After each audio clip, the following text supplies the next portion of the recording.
État mixte sur papier, chapitre 28. Je suis un peu en retard à mon rendez-vous, c'est rare. J'arrive, le docteur I se retourne. Ah, la voilà, bonjour, venez. On est dans le bureau, avec une interne qui prend des notes derrière.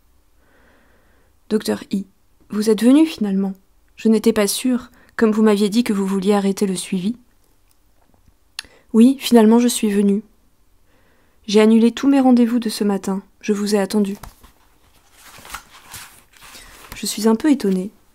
Elle aurait pu annuler mon rendez-vous aussi, mais elle m'a attendu, c'est étonnant. Sûrement parce qu'elle part en congé maternité. 4 mois. Elle me l'a dit la dernière fois, avant de me serrer la main. Je vais partir en congé mater pendant 4 mois, donc je serai absente pendant 4 mois.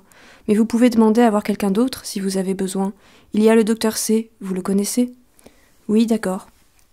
J'étais inquiète, je me disais 4 mois, et en même temps je pensais elle est enceinte, c'est fou, j'avais même pas remarqué. C'est ça, j'étais partagée entre l'inquiétude et l'étonnement, je crois que ça s'est vu. Mais je reviens après, vous m'appelez en décembre ? Décembre. On est en plein été. En 4 mois il peut s'en passer des choses. Je lui serre la main, je sais que je n'appellerai pas en décembre. C'est l'occasion ou jamais de mettre fin à cette dépendance. Ça commence, c'est maintenant. Je sors, j'ai l'estomac noué, ça m'énerve. J'aurais dû lui dire au revoir peut-être, mais je ne suis jamais sûre du moment. Je ne sais jamais si je vais revenir ou pas. Chapitre 29. Ouais, je sais, il y a des trucs qui s'oublient pas. Oh, mais moi, tu sais, j'oublie rien. Allez, viens. La mémoire hante. Je suis encombrée de souvenirs qui m'empêchent de penser, des trucs inutiles. Ma mémoire doit être trop sentimentale. Elle n'arrive pas à se défaire de tout un tas de vestiges pourtant dépassés et inutilisables. Elle ne veut pas se résoudre à les jeter.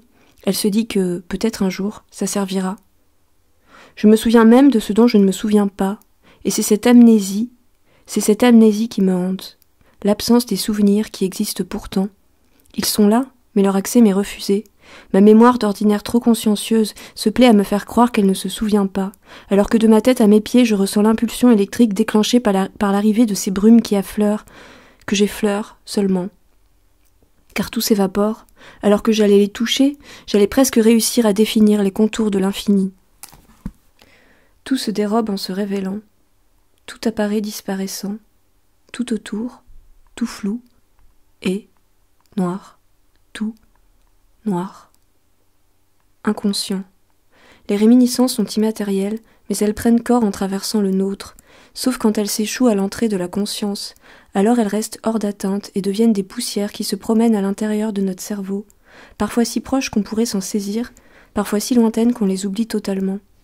Mais elles errent indéfiniment, d'un coin à l'autre de ma tête, et ça a de quoi me rendre folle. On vit tous avec des fantômes, et les fantômes ne peuvent pas parler.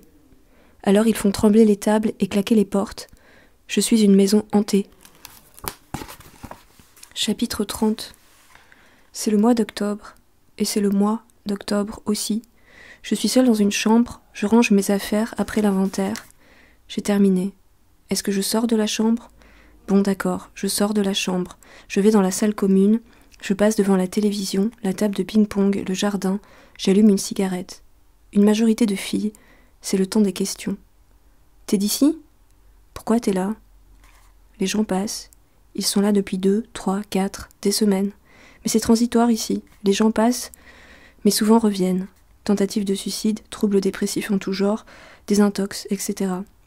Psychiatre, psychanalyse, infirmier, psychologue, ergothérapeute, art-thérapeute, psychomotricienne, assistante sociale, atelier d'écoute musicale, groupe de parole, etc. Je suis ici parce que je l'ai demandé. Je veux me protéger de moi-même. Je veux me protéger de moi-même, de ma personne et par ma personne. Je veux arrêter de me blesser, je veux arrêter de me détruire. Voilà, c'est dit, c'était affreux.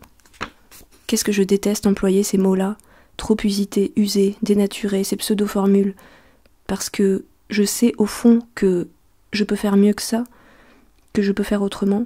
Il doit y avoir un moyen de sortir, d'en sortir, une porte. Je dois prendre mon courage à 2 mains et ouvrir cette foutue porte. Il y a des jours, je suis tout prêt, je vais y arriver. Et puis des fois, rechute, urgence. Il est midi. La pendule de la salle télé dicte le rythme, structure la journée. Midi donc.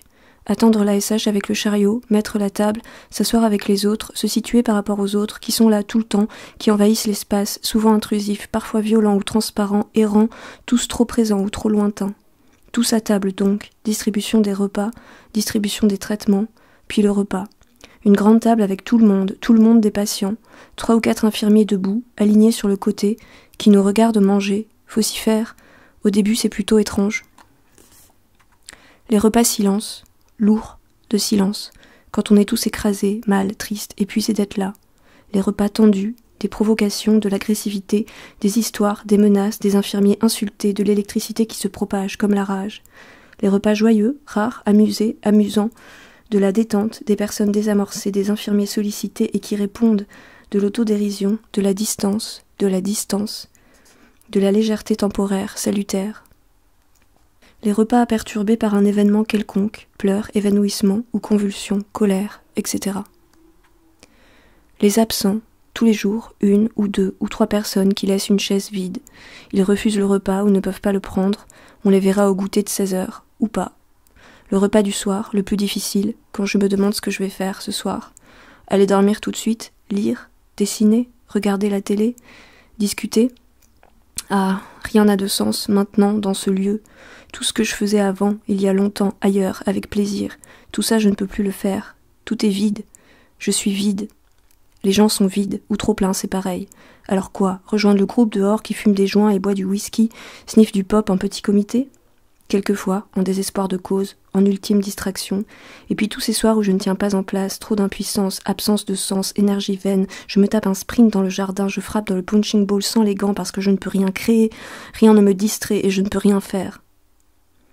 Attendre, subir, craquer, entretien infirmier, atelier, permission, décalage, absence, où est chez moi ? Dedans ? Dehors ? À l'air libre, je m'égare, enfermé, je m'éteins, ni dedans, ni dehors, nulle part. Je vais dormir, réveillé par les rondes, par la lampe de poche qui passe, qui repasse, balayer l'obscurité pour voir si tout va bien.